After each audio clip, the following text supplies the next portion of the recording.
Halo guys, welcome back to Rookie Trader Channel. Di sini kalian akan mendapatkan info-info yang berdampak ke market kripto seperti news dan makroekonomi. Kita juga akan charting BTC dan altcoin lainnya untuk melihat potensi pergerakan market berikutnya. Langsung aja kita mulai. Halo semuanya, selamat datang kembali di Market Update hari Rabu 3 Desember 2025. Sebelum kita masuk ke pembahasan, gue mau info kalau kita akan ngadain live streaming ketika ada video update harian seperti ini yang like-nya mencapai 100, supaya gue tahu antusias teman-teman dan gue juga jadi semakin semangat ke depannya ya. Semoga bisa tercapai 100 likes-nya. Langsung kita ke pembahasan. Oke, hari ini hari Rabu, Wall Street kembali bersemangat dan Bitcoin berhasil rebound ke atas 90.000. Hari ini kita fokus pada sinyal kuat Trump soal ketua The Fed baru dan drama geopolitik Putin yang melawan Eropa. Kita langsung ke berita yang pertama. Bitcoin berhasil memulihkan diri dari crash singkat di hari Senin, kini kembali diperdagangkan di atas 90.000. Kenaikan ini membawa angin segar bagi aset beresiko. Crane data menunjukkan aset money market US telah melampaui 8 triliun US dollar untuk pertama kalinya. Ini adalah uang nganggur dalam jumlah masif yang siap masuk ke pasar saham atau kripto, begitu ada kejelasan rate cut dari The Fed. Di pasar saham, Apple memimpin kenaikan saham mega cap, dan Boeing melonjak karena sinyal arus kas positif. Namun Tesla turun setelah investor Michael Burry menyebutnya ridiculously overvalued. Jadi bisa dibilang untuk beberapa saham itu masih tertekan, tapi beberapa saham mega cap itu udah mulai bouncing ya. Terus kita langsung lanjut ke berita yang kedua. Presiden Trump memberikan timeline paling jelas soal pengganti Jerome Powell. Trump menyatakan akan mengumumkan ketua The Fed baru di awal tahun depan. Ia mengklaim sudah mengerucutkan pilihan menjadi satu nama, down to one. Dalam rapat kabinet, Trump secara khusus mengakui Kevin Hassett sebagai potensial ketua The Fed. Hassett kini menjadi favorit pasar dan taruhan utama. Mengapa ini penting? Hassett dikenal sejalan dengan Trump soal perlunya rate cut agresif. Trump juga kembali melontarkan janji populis, yaitu pengembalian dana refunds dari tarif untuk rakyat dan visi tanpa pajak penghasilan di masa depan. Menku Bessen menambahkan bahwa akan ada substantial tax refunds di Q1 2026 yang bisa menjadi stimulus fiskal besar. Jadi ini adalah berita yang cukup bullish untuk tahun 2026. Terus kita langsung lanjut ke berita yang ketiga. Situasi perang Rusia-Ukraine semakin kompleks dengan US mengambil pesan diplomatik aktif. Pertemuan 5 jam antara Putin dan utusan khusus US di Moskow disebut produktif. Putin setuju dengan banyak poin dari rencana perdamaian US, basisnya itu dari Trump, meskipun detailnya itu masih dirahasiakan. Sebaliknya, Putin menyerang Eropa dengan keras. Ia menuduh Eropa menghalangi perdamaian Trump dan memperingatkan Rusia siap jika Eropa ingin perang. Putin mengancam akan memutus akses laut Ukraine dan menyerang kapal tanker negara yang membantu Ukraine, menyebut serangan terhadap tanker Rusia sebagai pembajakan. Presiden Ukraine Zelensky yang akan bertemu Witkoff setelah Moskow menegaskan siap bertemu Trump segera jika pembicaraan membuahkan hasil, namun menolak keputusan di belakang panggung Ukraina. Jadi kesimpulannya gimana nih? Kesimpulannya pasar kembali dalam mode buy the dip, kombinasi likuiditas 8 triliun, potensi ketua The Fed Office yaitu Kevin Hassett, dan harapan damai US-Rusia adalah bahan bakar yang kuat untuk aset beresiko. Tapi kita perlu tetap pantau data ISM Services PMI hari ini, karena ini adalah rilis data ekonomi terakhir yang krusial sebelum rapat The Fed minggu depan. Terus kita langsung lanjut ke FedWatch Tool. Oke, untuk FedWatch Tool, probabilitas The Fed akan memangkas suku bunga di tanggal 10 Desember ini lagi naik lagi ya. Ini naik lagi angkanya ke angka 89,2%. Dari sebelumnya yang kita bahas itu di angka 86%-an, naik 3%-an nih. Jadi ini berita yang lumayan bagus dan probabilitas The Fed untuk menahan suku bunga ini cuma 10,8%. Jadi bisa dibilang hampir pasti, tapi kita perlu ingat, ada beberapa data penting yang akan dirilis hari ini dan juga hari Kamis dan Jumat. Coba kita lihat ya ke economic calendar. Nah, untuk economic calendar hari Selasa kemarin nggak ada data penting ya, cuman ada Jerome Powell speaks doang, tapi itu pun nggak ada bahas soal monetary policy-nya The Fed. Terus habis itu coba kita lihat ke hari ini. Oke, hari ini bakalan ada ADP Non-Farm Employment Change. Ini dari 42K, forecast-nya turun menjadi 7K. Kita lihat nih, nanti untuk data berikutnya seperti apa actualnya, karena ini mempengaruhi labor market, which is data yang lagi difokuskan sama market, sama pasar ya. Terus habis itu kita lihat lagi ke jam 9.45, itu bakalan ada S&P Global Composite PMI sama Services PMI. Ini dua data yang sangat penting, kita bisa ngelihat kesehatan ekonomi US itu seperti apa dari data-data ini. termasuk ISM Non-Manufacturing PMI sama ISM Non-Manufacturing Prices. Jadi kita lihat aja nanti datanya seperti apa. Terus untuk besoknya di hari Kamis, ini bakalan ada data pentingnya labor market lagi nih. Dari Continuing Jobless Claims jam 8.30 malam, sama Initial Jobless Claims jam 8.30 malam. Kalau dari forecast-nya sih ada penambahan ya untuk pengangguran US, tapi kita lihat aja nanti data actual-nya seperti apa. Sebenarnya yang paling penting itu justru adalah di hari Jumat ya, karena di sini dari jadwalnya sih ada bakalan keluar data PCE-nya US, yaitu data inflasi ya. Ini ada data Core PCE Price Index month over month sama year over year. Jadi ya kita lihat aja nanti apakah datanya ini bakalan keluar apa enggak, karena ini kan sebetulnya jadwalnya itu minggu lalu, tapi minggu lalu ternyata diundur lagi. Jadi kita nggak tahu bakalan dirilis apa enggak. Kalau dari berita yang kemarin gue bacain sih kemungkinan bakalan dirilis ya untuk data inflasi ini. Karena katanya di reschedule-nya ke tanggal 5 Desember. Cuman nggak tahu, nanti kita lihat aja apakah bakal rilis atau enggak. Ini bakalan menjadi data-data yang akan mempengaruhi banget keputusan The Fed di minggu depan. Data pengangguran, data inflasi, dan juga data kesehatan ekonomi US, yaitu ISM yang tadi kita udah bahas. Kayak gitu ya untuk data ekonominya, sekarang kita lihat ke far side. Nah, untuk Bitcoin ETF flow ternyata tanggal 1 Desember bener ya, BlackRock itu melakukan outflow sebesar 65,9 juta dolar. Jadi yang tadinya itu inflow lumayan lah, ada 70-an juta yang kemarin kita udah bahas. Jadinya malah cuman inflow 8,5 juta dolar di tanggal 1 Desember. Terus di tanggal 2 Desember ini malah jadi outflow yang lumayan besar dari ARK Invest itu sebesar 90,9 juta dolar yang mengakibatkan outflow di tanggal 2 Desember itu menjadi 83,5 juta dolar. Ini masih excluding BlackRock, jadi nanti kita lihat aja datanya seperti apa. Actually, ini datanya yang excluding masih banyak banget ya. Dari Fidelity juga belum, Invesco belum, terus ini dari Franklin juga belum, Grayscale juga belum. Jadi ini masih banyak data yang belum keluar. Jadi kita tunggu aja datanya nanti kalau misalnya udah keluar ya. Terus kita lihat ke Ethereum. Oke, untuk Ethereum ini lagi anomali ya. Kemarin pada saat Bitcoin inflow, ini Ethereum malah outflow. Terus di tanggal 2 Desember, pada saat Bitcoin itu outflow, ini dia malah inflow ya. Inflow gede, lumayan 78,8 juta dolar. Dari data ini yang lumayan besar ini dari Fidelity dan Grayscale, sisanya itu 0, dan ini masih excluding BlackRock. Jadi nanti kita lihat aja datanya seperti apa. Dan di tanggal 1 Desember kemarin, itu ternyata BlackRock melakukan inflow nih sebesar 26,7 juta dolar, dan untuk total outflow-nya untuk ETF flow-nya Ethereum itu menjadi 79 juta dolar. Jadi nanti kita lihat aja untuk price action ya.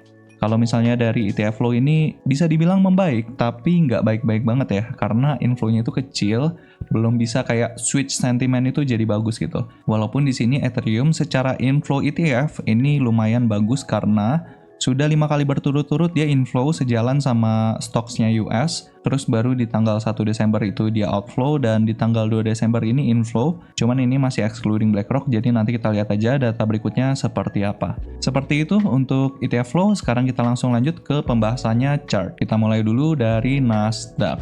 Oke, Nasdaq di sini secara time frame weekly kelihatan ya, sama seperti pembahasan kemarin, ini kelihatannya cuman pullback aja, sangat sehat. Terus habis itu dibalas sama candle bullish yang lumayan besar. Kita akan bahas dari time frame daily sekarang. Nah, as you can see, bener ya, kemarin kan kita bahas dia itu memang dia cuma nyentuh ke bull FVG ini doang, terus habis itu mantul ya. Nah, di sini dia dapat tutupan candlenya hijau lagi, ini lumayan gede. Jadi bisa dibilang untuk hari ini masih biasnya itu bullish ya. Kalau misalnya secara time frame daily ini still very good. Ini dia cuma nyentuh ke demand daily terus habis itu mantul. Expecting dalam waktu dekat mungkin dia bisa aja retest lagi ke resistance ini atau bahkan bisa aja dia tembus dari sini gitu. Tapi PR pertamanya yang harus dia lakukan adalah dia harus bisa take out internal supply ini nih. Karena kalau misalnya dari sini ada rejection sebenarnya masih wajar. Cuman gue expect-nya dia bakalan rejection-nya itu tipis aja ya. Terus baru habis itu melanjutkan ada kenaikan. Kayak gitu. Untuk time frame besarnya coba kita lihat ke 4 hour. Oke, ini kita hapus dulu proyeksinya, ini kita hapus. Oke, ini secara time frame 4 hour sih dia bagus ya, dia udah pullback, dia udah breakout structure ya. udah break of structure. Jadi di sini untuk time frame 4 hour ini untuk demand-nya udah bisa kita pindahin nih. Udah bisa kita pindahin untuk demand-nya itu di sini. Dia sejalan sama Bull FVG ini. Jadi kalau misalnya dia mau pullback, mungkin dia bisa sampai ke level ini untuk di time frame 4 hour. Kalau misalnya di 1 hour-nya ini masih lebih atas ya. Ini adalah last pullback-nya. Dia last pullback-nya di sini nih. Karena dia masih bergerak di dalam swing ini ya. Jadi bisa dibilang dia masih sangat bullish dari time frame 1 hour, 4 hour, daily, weekly, itu semuanya bullish gitu untuk Nasdaq. So, it's good ya. Dan kalau misalnya dari berita sih Bitcoin mantulnya lumayan kenceng. So, it's a good indicator kalau Bitcoin itu bisa ngikutin pergerakannya Nasdaq. Hopefully Bitcoin bisa mantul dulu. Mungkin untuk cari lower high-nya kalau misalnya mau masuk bear market pun ya it's okay. Karena kita perlu ngeliat bear market itu sebagai chance kita untuk bisa beli Bitcoin di harga yang murah kayak gitu. Seperti itu ya. Tapi gue ingetin lagi, pemantulan ini jangan langsung kayak kita overly bullish gitu. Jangan overly bullish, jangan FOMO. Kenapa? Karena kalau misalnya kita FOMO, itulah yang diinginkan sama whale-whale-nya di kripto gitu. Supaya kita FOMO, kita beli, dan akhirnya likuiditas itu tercipta dan akhirnya mereka bisa jualan barang secara masif gitu. Karena kalau misalnya mereka jualan barang secara masif, sekarang itu nggak ada yang bisa beli dan nggak bisa efisien gitu. Tapi kalau misalnya orang-orang udah FOMO, likuiditas itu tercipta, nah whale-whale yang pengen jualan barang akhirnya punya liquidity dan bisa menjual Bitcoin-nya itu secara masif gitu. Jadi jangan terlalu FOMO dulu ya. Jangan FOMO, pastikan kalian mengerti soal resikonya. Seperti itu ya, untuk Nasdaq sekarang kita pengen bahas ke DXY, kekuatan US dollar. Oke, untuk kekuatan US dollar sekarang banget, dia benar-benar sesuai ya sama proyeksi kita. Jadi dia beneran nyampe ke supply 1 hour, dia break of structure, dan akhirnya ada penurunan lebih lanjut. So, it's good ya, it's good. Kalau misalnya kalian ada trading di Forex, ini bisa dimanfaatin dengan pelemahan US dollar ini. Jadi mungkin sekarang expecting dia bisa bikin lower low lagi. Mungkin dalam waktu dekat dia bisa retest lagi ke demand 4 hour ini, dan nggak menutup kemungkinan dia bisa retest lagi ke demand daily juga ya. Jadi expecting mungkin dia bisa retest ke 2 demand ini. Baru habis itu kita lihat perkembangannya seperti apa. Ini kondisinya lumayan mendukung ya untuk kenaikan aset kripto. Jadi kayak DXY-nya itu ada pelemahan, terus juga Nasdaq itu ada kenaikan. Jadi sangat mendukung untuk aset kripto gitu. Ya, hopefully Bitcoin sama kripto lainnya itu bisa mengikuti pergerakannya Nasdaq ya. Karena ini secara makro lumayan mendukung untuk aset kripto. Seperti itu, tapi perlu kita ingat secara 4 hour, daily dia still bullish. Tapi secara gambaran besar gue ngeliatnya itu dia cuman ya consolidating aja di sini. Ini adalah range konsolidasinya. Jadi bisa dibilang mungkin aja dia bakalan konsolidasi di sini untuk beberapa waktu ke depan, dan letak konsolidasinya seperti yang gue bilang ini sangat reasonable karena di sini ada trendline yang tercipta dari 2014, dia naik, dia bikin high, higher low, higher high, mungkin aja di sini higher low kita nggak tahu. Tapi kalau misalnya dia ada penurunan lagi, it's still okay gitu. Karena di sini dia trendline, dan untuk demand monthly-nya, ini demand monthly, ini time frame yang sangat ekstrim besar. Jadi sangat wajar kalau misalnya dia bisa retracement sampai situ. Kayak gitu ya. Seperti itu untuk DXY. Sekarang kita bahas ke Bitcoin Dominance.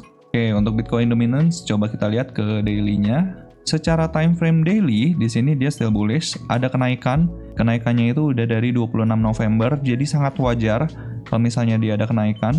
Kenapa? Karena seperti yang gue bilang, kalau misalnya kita mau ngelihat Bitcoin itu mantul, ya chance Bitcoin dominance itu bisa naik itu tinggi gitu. That's why gue bilang kemarin sangat wajar kalau misalnya Bitcoin dominance-nya itu mau naik dulu gitu. Karena money flow-nya itu udah pasti terfokus ke Bitcoin dulu. Karena di cryptocurrency ya Bitcoin itu ya godfather-nya ya. Bisa dibilang dia godfather-nya kripto gitu. Coba kita lihat ke 4 hour sekarang. Secara 4 hour dia sebenarnya still bearish ya. Tapi di internalnya itu dia udah bullish gitu. Kenapa bullish? Karena di sini dia udah berhasil, dia kan di sini strukturnya gini nih. Dia bikin lower low, lower high, lower low, lower high, lower low, terus abis itu lower high sebelumnya itu dia di breakout gitu. Nah, semenjak di situ tuh dia bullish, makanya gue ngelihatnya ya probably dia bisa aja nyampe ke supply 4 hour ini. Tinggal kita lihat apakah di sini dia berhasil nahan apa enggak. Kalau misalnya dia berhasil nahan, probably untuk altcoins lainnya itu bisa ngikutin pergerakannya Bitcoin untuk naik ke atas juga. Mungkin bisa outperforming Bitcoin juga. Ketika Bitcoin itu udah nyampe ke zona supply di atasnya, mungkin money flow itu bisa rotasi nih ke aset altcoins lainnya. Nanti kita akan bahas ke altcoins. Terus habis itu sekarang kita coba lihat ke 1 hour-nya ya. Kita lihat dulu ke 1 hour. Secara 1 hour, nah dia udah break of structure ya di sini. Sesuai sama proyeksi kita yang kemarin kita udah buat, cuman ya bisa dibilang untuk altcoins mungkin akan underperform nih sama pergerakannya Bitcoin, karena Bitcoinnya naik tapi Bitcoin dominance-nya naik gitu. Jadi sangat wajar. Wait a minute, kita tandain aja demand 1 hour-nya di sini, karena di sini itu ada pullback kecil nih. Ada pullback kecil, terus habis itu dia break of structure lagi, jadi bisa dibilang untuk demand 1 hour-nya itu di sini. Expecting dalam waktu dekat dia bisa sampai ke supply 4 hour ini. Mungkin kalau misalnya dia ada rejection kecil-kecil, itu kita perlu pantau juga. Mungkin bisa jadi tambahan analisa kalau misalnya kita mau taking long di altcoins yang mungkin aja lagi outperforming Bitcoin gitu. Karena ini chance yang lumayan bagus, mungkin sekarang kita lagi nyari lower high-nya dulu sebelum kita masuk ke bear market, kita nggak tahu. Tapi secara makro, sekarang itu lagi mendukung untuk aset beresiko. Seperti itu untuk Bitcoin dominance. Sekarang kita lanjut ke pembahasannya Bitcoin. Oke, untuk Bitcoin di sini ada kenaikan yang luar biasa kencang ya. Jujur gue ada taking long di Bitcoin, it's a good chance, dan ya lumayan ya. Gue dapat pergerakannya dari sini. Sampai sekarang masih gue hold, lumayan naik 7%-an. Gue udah taking profit sebagian di sini. Udah taking profit setengah. Karena kemarin, yang seperti gue bilang kemarin ya, kemarin pergerakannya itu kan masih di sini tuh pergerakannya. Gue bilang kalau misalnya secara lower time frame di internalnya dia berhasil nih closing di atas ini, which is langsung kejadian ya, ternyata dia langsung kejadian. Terus habis itu dia lama di sini, terus pas pullbacknya, nah ini chance nih, ini chance banget buat gue. Jadi akhirnya gue dapet setup untuk long di sini karena gue ngelihatnya di sini udah break of structure ya. Di sini break of structure, di sini break of structure, terus habis itu dia pullback. Nah ini pas lagi dia pullback di internalnya ini gue langsung taking long gitu. Ya lumayan lah, dapat 7% sehari, it's good. Gue nggak expect dia kenaikannya sekencang ini, jadi ya gue lumayan happy dengan performance-nya gitu. Seperti itu. Untuk time frame 15 menitnya dia udah bullish. Di sini adalah demand 15 menitnya. Tapi perlu diingat, secara time frame 1 hour dia belum bullish ya, karena kita tahu dari kemarin nih supply 1 hour ini cukup strong ya. Jadi semenjak di sini supply 1 hour cukup strong, dia ngasih rejection. Terus juga semenjak di sini nih dia bearish, terus habis itu di supply 1 hour-nya dia ngasih rejection. Jadi cukup strong dari kemarin, dan sekarang kita lagi berusaha untuk take out supply 1 hour ini. Dia harus bisa closing secara 1 hour, even 4 hour untuk bisa bullish di internal time frame-nya secara gambar keseluruhan. Karena di sini adalah supply terakhir sebelum dia menyentuh harga 80-an ribu kemarin. Jadi ini level krusialnya, dia perlu breakout dari sini, closing secara confident di atas 93.000 untuk kita ngelihat dia bisa mungkin aja creating lower high di gambaran besarnya. Creating lower high maksudnya apa sih bang? Nah, maksudnya adalah gini. Secara struktur bullish, kita tahu ya, struktur bullish kan ini. Dia bikin high point, higher low, higher high, higher low, higher high, higher low. Nah, ini adalah trend bullish. Nah, kalau trend bearish, kita tahu trend bearish adalah dia bikin low, lower high, jadi high ini tuh lebih rendah dibandingin high sebelumnya. Lower low, lower high, lower low. Nah, ini adalah trend bearish. Karena kita tahu Bitcoin itu udah banyak konfirmasinya bahwa dia itu udah masuk ke bear market.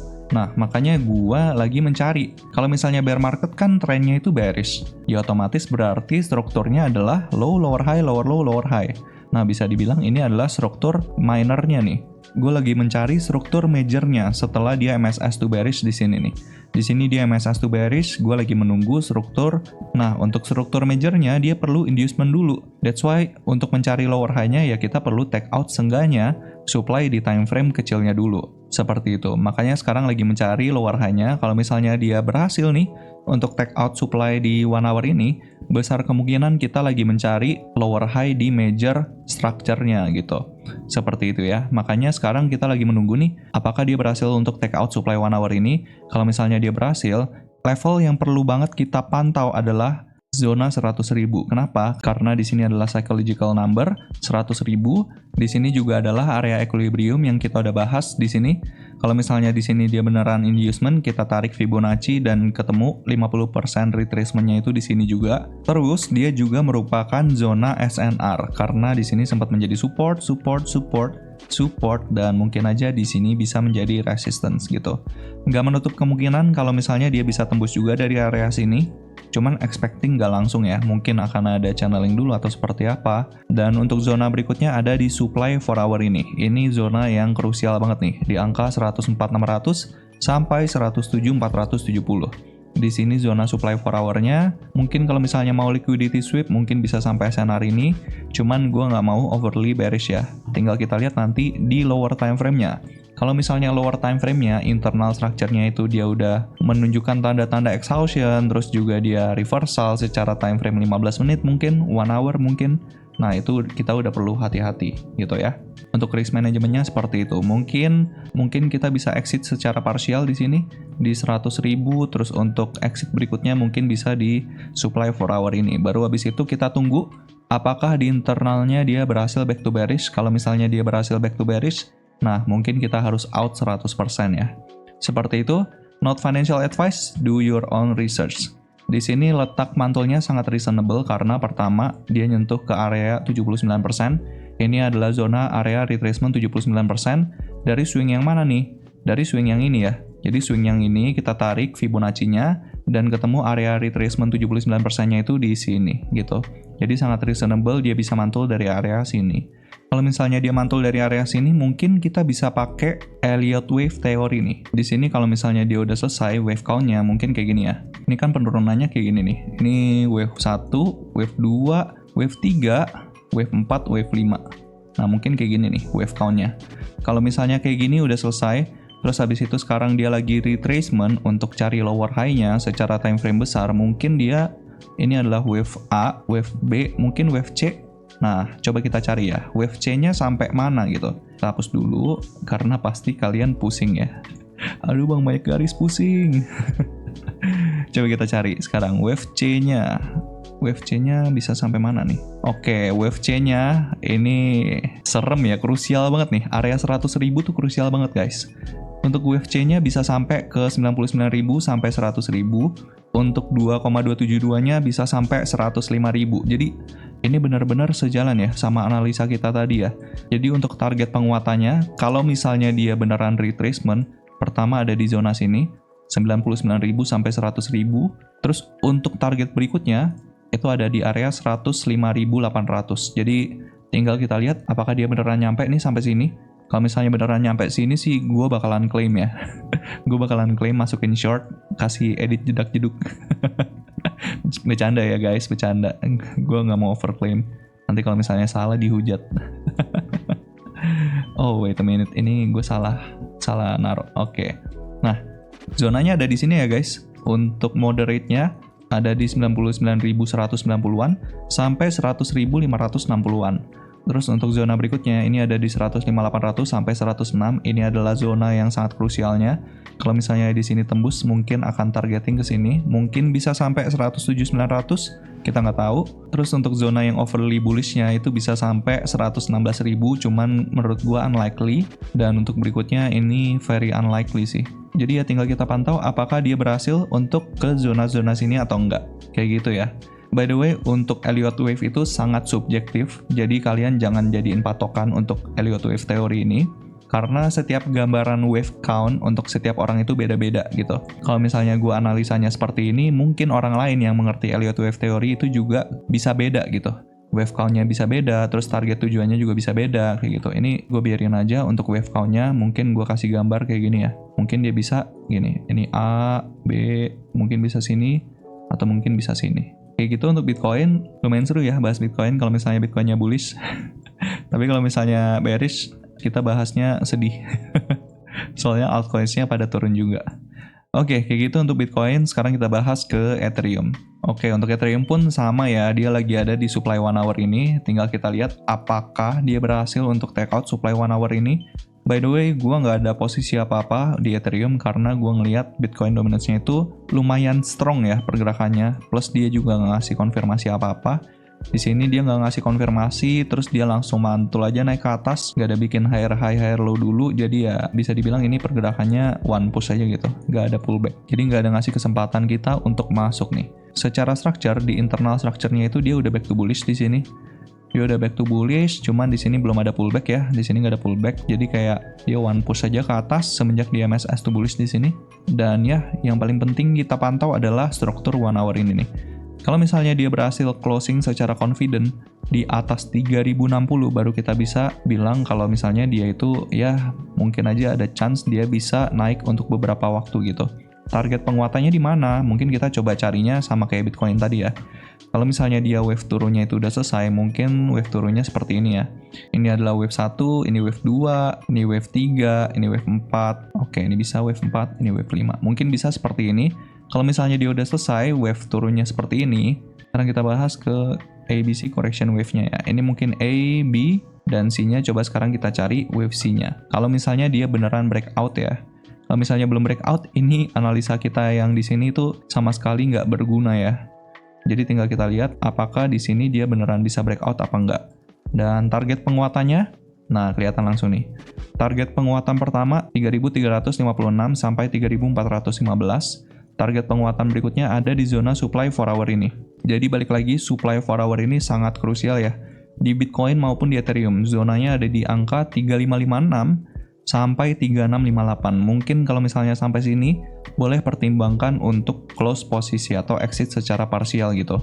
Karena di sini banyak confluence-nya nih. Dari supply 4 hour, dari retracement 50% juga, terus juga dari Fibonacci wave counts kalau misalnya dia itu membentuk wave C kayak gitu. Jadi ini confluence-nya lumayan banyak. Be careful kalau misalnya dia sampai ke sini kayak gitu. Boleh nggak bang di sini langsung shorting? Menurut gua jangan ya. Kalau misalnya orang-orang udah tahu di sini zona penting, biasanya bisa aja dia itu liquidity sweep dulu gitu. Baru habis itu dia melanjutkan penurunan. Jadi sangat rentan untuk di sweep. Jadi kalau misalnya dia sampai sini, mungkin kita lihat di internal structure-nya aja. Kalau misalnya di internal structure-nya dia back to bearish, nah itu boleh di shorting. Pas lagi dia pullback kayak gini, pullback, nah kita shorting gitu. Kayak gitu ya. Kayak gitu untuk Ethereum. Terus sekarang kita lanjut ke pembahasannya AIXBT, karena ada yang request ya. Requestannya adalah Bang next bahas AIXBT token meme naratif AI pakai basis trading yang ngegas banget awal tahun bang. Oke, AIXBT token meme naratif AI. Meme AI, ini mungkin AI agent kali ya? Oh, tapi dia pakai basis trading, oke. Oke, gue nggak ngerti narasinya, tapi kita akan bahas saja untuk AIXBT secara technical analysis. Sekarang kita bahas, kita gambar dulu area pentingnya. Di sini adalah resistance, di sini ada zona SNR-nya. Zona SNR-nya udah ketembus, mungkin gue akan perkecil zonanya. Oke, di sini zona SNR, terus ini adalah harga ICO. Harga ICO-nya 0,019, bisa nggak? Kalau misalnya dari sini ke sini, turun 56%. Kalau misalnya dari top di sini ke harga sekarang turun berapa persen nih? 95%. Oke, ya kayak gini ya guys, meme coin tuh kayak gini. Kalau misalnya dia udah naik kenceng, dia bisa turunnya tuh ekstrim gitu, 95%. Jadi turun 95% tuh kayak gini guys. Kalau misalnya kalian invest 100 juta, itu misalnya kalian jago gitu, nebak pucuknya, kalian invest di sini. Jago nebak pucuk, invest di sini, terus habis itu ke bawah drawdown 95%. Nah, ini uang kalian yang tadinya 100 juta itu sisa 5 juta, guys. Jadi, untuk size kalau misalnya mau invest di meme coin, apapun itu narasinya, jangan besar-besar. Karena namanya tetap meme coin, meme token, sama aja, sama-sama meme. Jadi jangan memberikan diri kalian ke resiko berlebihan lah. Ini adalah supply weekly-nya. Untuk internal structure ya, karena internal structure-nya di sini dia bikin low, lower high, lower low. Tapi kalau misalnya kita hitung dari ICO, dia still bullish. Cuman ini time frame weekly kayak gitu. Jadi kalau misalnya mau nyampe sini pun ya sangat lama gitu. Sangat lama dan nggak bisa dijadiin acuan untuk structure-nya. Sekarang kita bahas ke daily. Secara daily dia juga bearish ya. Di sini dia lihat dia ketahannya di mana nih? Dia ketahannya di supply daily, terus habis itu dia bikin lower low lagi. That's why ini secara structure ini masih sangat bearish gitu. Di daily dia bearish. Di sini adalah supply terakhirnya. Ini adalah supply daily. Coba kita lihat sekarang ke 4 hour. Secara 4 hour, ini dia bikin low, lower high, lower low, lower high, lower low, lower high. Apakah dia udah break of structure? Oke, hampir ya. Dia udah hampir break of structure. Mungkin kita bisa pantau untuk level krusialnya di sini. Tapi untuk internalnya, untuk internal structure-nya kita bisa tandain di sini. Karena di sini gue ngelihat ada pullback kayak gitu. Jadi, nah ini kelihatan ya, wajar banget ya. Di sini dia turun, dia retest lagi ke sini, habis itu dapat rejection. Jadi sangat wajar. Dari situ ada rejection gitu. Terus kita lihat lagi ke 1 hour. Nah, secara 1 hour ini kelihatannya sih AIXBT ini dia lagi ada yang beli-beli gitu ya. Ini aktivitas whale nih. Ini whale-nya ini lagi perang antara whale buyers sama whale sellers. Jadi kayak whale buyers-nya itu lagi berusaha untuk bisa bullish secara 4 hour. Cuman di sini whale sellers-nya ini juga lumayan agresif gitu. Jadi buyers-nya itu berusaha untuk breakout, tapi sellers-nya agresif lagi gitu. Jadi bisa dibilang sekarang pun si AIXBT ini lagi tertekan ya. Secara time frame 1 hour di internalnya dia udah back to bullish. Karena di sini dia berhasil MSS to bullish. Cuman perlu diingat dia juga sempat bullish di sini nih. Dia sempat bullish di sini, terus habis itu dia breakdown. Jadi bisa dibilang sekarang mungkin aja dia lagi consolidating aja nih. Lagi consolidating aja di area sini. Ini untuk area yang krusial yang perlu kita pantau tuh sebenarnya yang ini. Jadi untuk 1 hour pun sebenarnya dia bearish. Ini adalah supply 1 hour-nya, dia sejalan sama supply 4 hour-nya. Karena gue ngeliatnya di sini dia one push gitu ke bawah. Jadi ini adalah swing-nya untuk di 1 hour. Kayak gitu. Dia sejalan sama 4 hour supply-nya, 4 hour secara internal structure. Jadi tinggal kita lihat nih. Apakah dia berhasil untuk nyampe ke sini atau enggak? Karena ya secara 1 hour dan 4 hour dia bearish gitu. Kalau misalnya dia closing nih, di bawah support ini kan ada support. Kalau misalnya dia closing secara 1 hour dan 4 hour di bawah support ini berarti dia udah break of structure. Baru habis itu kita pindahin supply 1 hour dan 4 hour-nya ke swing high terakhir gitu. Kalau misalnya dari structure sih ini bisa dibilang AIXBT itu lagi underperform ya sama Bitcoin. Kenapa underperform? Karena lihat, Bitcoin-nya udah nyampe ke supply 1 hour, udah mau breakout, tapi AIXBT masih di sini-sini aja kayak gitu.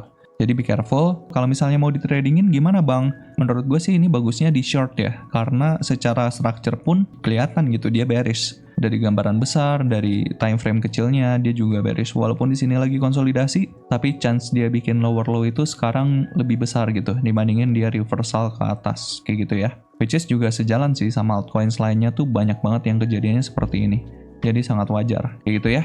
Oke, mungkin seperti itu untuk pembahasan hari ini. Pesan gue cuma satu, walaupun Bitcoin itu sekarang lagi mantul kenceng, pesan gue jangan FOMO. Kenapa? Karena bisa jadi itu adalah narasi yang mau diciptakan nih sama para whale untuk menciptakan FOMO lagi di market. Nah, ketika orang-orang FOMO, mereka bisa aja jualan lagi dan akhirnya bisa jualan barangnya itu secara masif gitu. Dan mereka bisa dapat harga jual itu lebih tinggi, kayak gitu. That's why menurut gua perlu hati-hati banget di kondisi-kondisi kayak gini. Karena udah banyak konfirmasinya kita udah masuk ke bear market. Dan structure bearish itu nggak langsung turun kayak bikin low aja gitu. Dia selalu ada pullbacknya, selalu ada retracement-nya. Nah, ketika retracement kan dia mantul tuh. Dia menciptakan lower high untuk menciptakan lower low gitu. Seperti itu ya. Jadi menurut gua jangan overly bullish, jangan overly bearish juga. Kita netral aja. Cukup lihat apa yang disajikan market, datanya seperti apa. Kalau misalnya dia bullish, ya kita bilang bullish. Kalau misalnya dia bearish, ya kita bilang bearish gitu. Seperti itu ya. So, that's gonna be the update. Thank you very much for the support untuk YouTube channel ini. Kalau kalian merasa terbantu dengan video ini, let me know di kolom komentar. Saya akan dengan senang hati terus membagikan informasi ke teman-teman sekalian. God bless to you all and see you guys in the next update. Cheers! Bye-bye! Dan kalau kalian memiliki request untuk charting altcoin tertentu, atau punya pertanyaan seputar kripto dan market, kalian bisa langsung request di kolom komentar. Thank you sudah menonton video ini sampai akhir. Kalau kalian merasa video ini bermanfaat, kalian bisa like, nyalakan notifikasi, dan pastinya subscribe ke channel ini. See you guys in the next video.